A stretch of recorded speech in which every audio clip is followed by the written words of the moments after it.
हमारे देश में कोरोना महामारी से 12 करोड़ लोगों की नौकरियां चली गई। ऐसा नहीं है कि सिर्फ भारत देश में लोगों की नौकरियां गई हैं, हर देश में कोरोना महामारी के चलते लोगों की नौकरियां गई।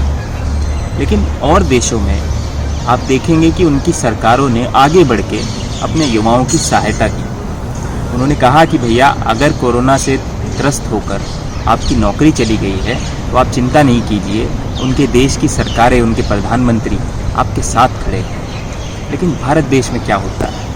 भारत देश में 12 करोड़ लोगों की नौकरी चली जाती है और प्रधानमंत्री जी टीवी पे आके कहते हैं कि भैया आत्मनिर्भर बनो, आपकी नौकरी चली गई है, आप अपना खुद देखो। आपने नोटबंदी की, नोटबंदी से करोड़ों लोग बेरोजगार हो गए। आपने जीएसटी लेके आए जिसमें आपने 36 तरीके का जीएसटी ले आए। जीएसटी से करोड़ों लोगों के कारोबार बंद हो गए। जब आपको वोट चाहिए थे तो आपने युवाओं से झूठ बोलने के लिए कह दिया कि भैया, उनको सपने दिखा दिए कि मैं आपको हर साल 2 करोड़ रोजगार दूंगा।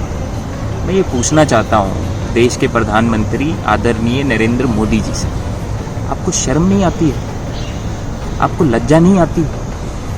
जब मन करता है अपने फायदे के लिए मन से खड़े होके देश के युवाओं से बड़े बड़े झूठ बोल देते हो। मतलब आपके पद के प्रति कोई जिम्मेदारी का भाव नहीं है आपके मन में। आज हमारे देश में 30 करोड़ लोग बेरोजगार घूम रहे हैं। हमारी सरकार को क्या परवाह है? सरकार ने आंकड़े निकालने बंद कर दिए कि भैया हमें नहीं पता कितने बेरोजगार हैं, हम नहीं बता सकते कितने बेरोजगार हैं। ये हमारे देश की वर्तमान में स्थिति है। युवा कांग्रेस एक बड़ा कार्यक्रम शुरू करने जा रही है, रोजगार दो, जिसका आज आगाज हो चुका है सोशल मीडिया के एक महाअभियान के थ्रू।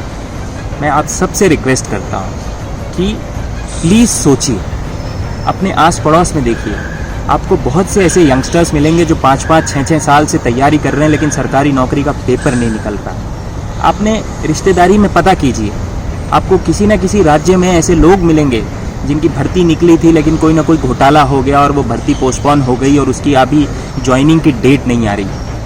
आप देखेंगे कि अगर पियोन की भर्ती निकल रही है तो पीएचडी किया हुआ लड़का उसके लिए भर रहा है, एमबीए की हुई लड़की उसके लिए भर रही है। क्या ये हमारे देश का दुर्भाग्य नहीं है?